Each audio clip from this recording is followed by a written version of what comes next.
Hello there. This is going to be a video on champions, championships, all that sort of thing, as I promised I would do.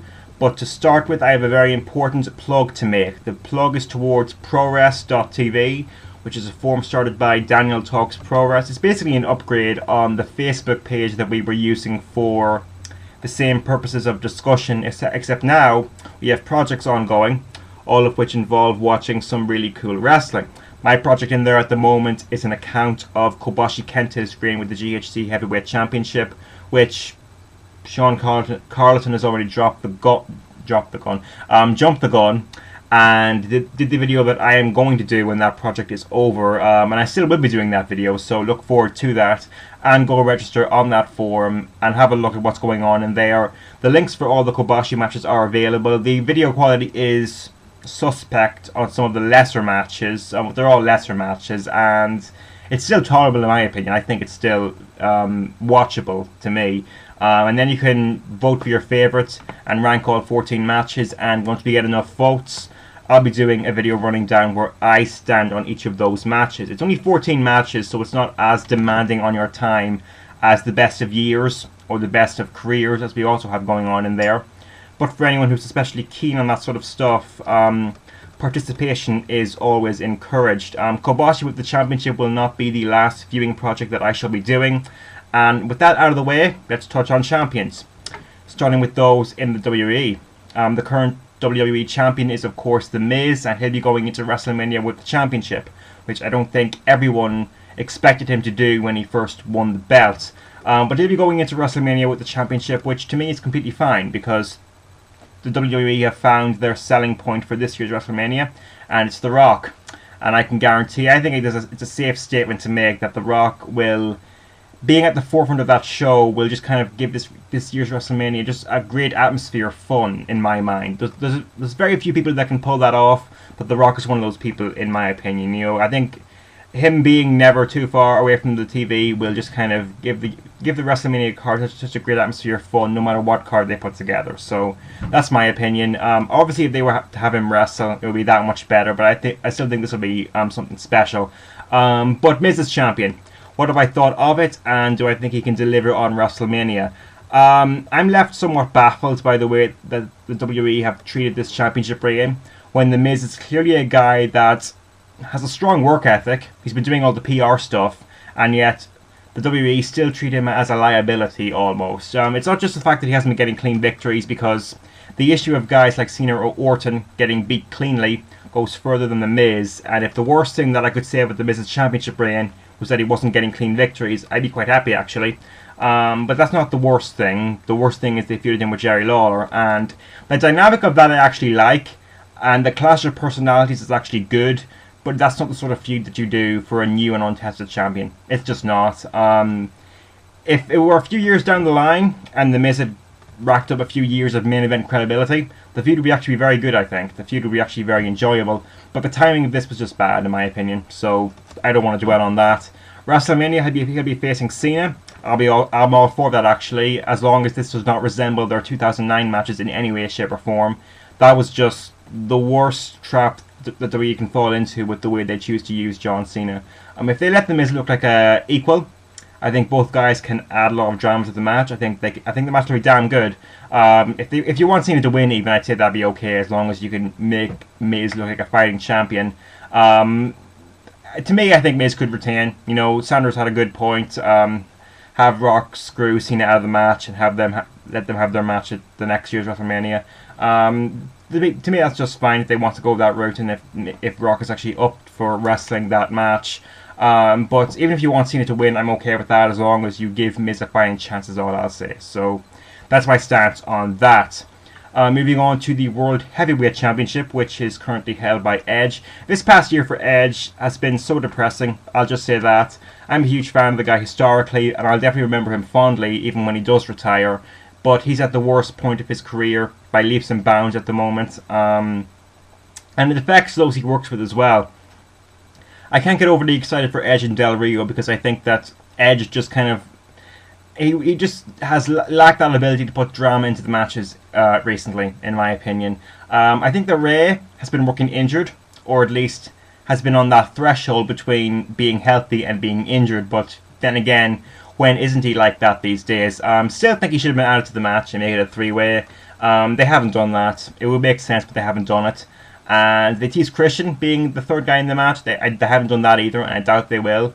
To me, the challenge here is to make Del Rio's inevitable championship win feel like a big deal. And it's kind of hard because you have to overcome Edge, who just isn't as dramatic and energetic as he once was.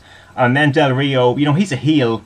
It's kind of harder because, as far as I can remember, there's never been a heel who has won his first World Championship on a WrestleMania. You can correct me if I'm wrong on that, but I don't think that's ever been done.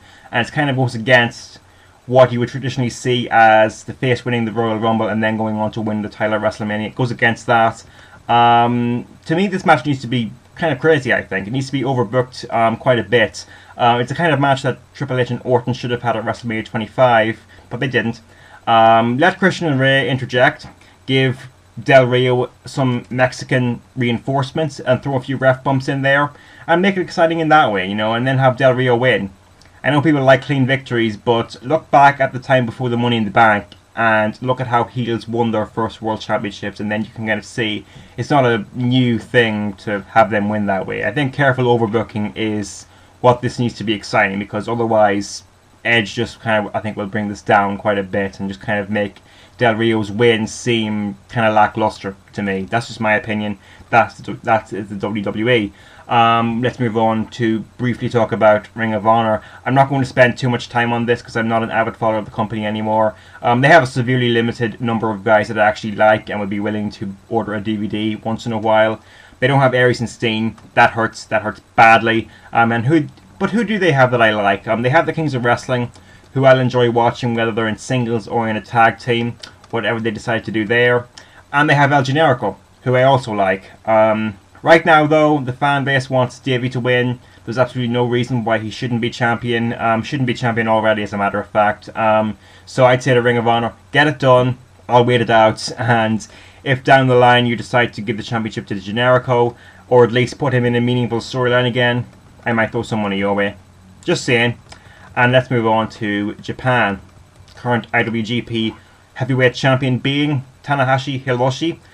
Funny enough, even with my fairly limited time watching New Japan, and I still think they're better than Noah in some ways, but I can already kind of feel the limits of having Tanahashi with the championship for a fifth time.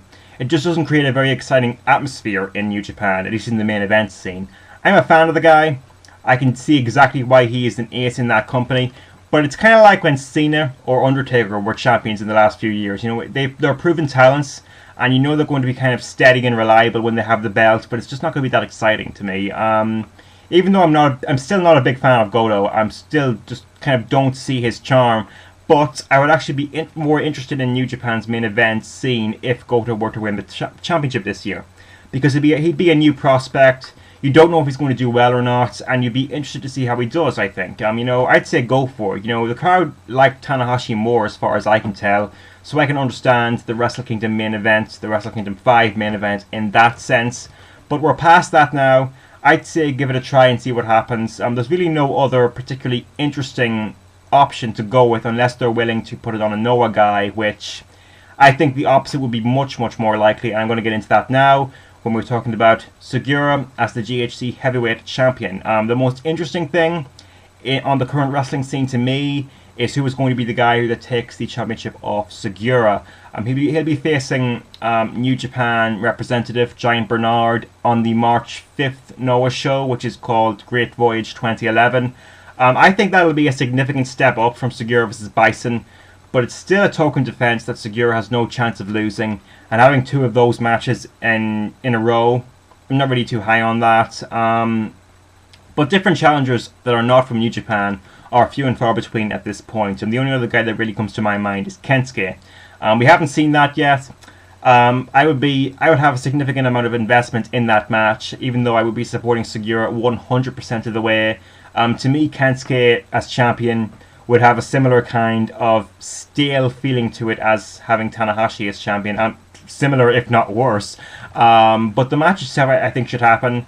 I don't know if the relationship between Noah and Kensuke Office accommodates that kind of match happening, the possibility of that match happening. But we shall see. The question is, who gets the belt? If Noah had spent the last 2 months keeping Morishita's momentum going, I would say that he should be the guy. I still love the Morishita match so much. He's been in some good tag matches since then, but he hasn't really been as intriguing as I would have liked him to be. And then there's Shiozaki. I don't know. Again, it's a question of how much intrigue you have behind that. I don't think there really is a lot of intrigue behind that happening again. My suggestion, though, it's not my idea because I read it in an article, but my suggestion would be to create interest by having a New Japan guy win the title.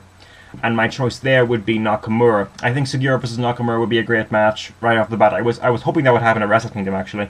And I think Nakamura has a great demeanor to be that guy, to be that evil invader who's holding Noah's belt hostage, so to speak. And then once you've done that, once you have Nakamura going on a reign of terror, so to speak, this is something that Sean Carlton actually suggested to me. You could have Shiozaki take the belt back from Nakamura. Shiozaki is still the guy that Noah seemed to want to get the most out of. There's a lot of benefit in him being the guy that wins back Noah's honor by taking the GHC belt back to the company. And, you know, him and Nakamura, they are due that amazing match of the year candidate to me. You know, they've had 3 matches in the past 6 or 7 months, and I still don't think these guys have reached their potential. It's strange to me because they definitely show they have chemistry in their matches, but and I thought the epic atmosphere of Wrestle Kingdom would be the deciding factor in getting a great match out of them, but I had problems with that match that weren't anything to do with the atmosphere. But I want them to try again. I think they can do it. And I hope that's what we will see. But as far as what I think Noah will actually do, I really have no idea. So, you know, leave your feedback. Go register on ProWrest.tv. I might have another video out before the GHC Kobashi video, but we will see about that. For now, though, I'll talk to you guys later on. See ya.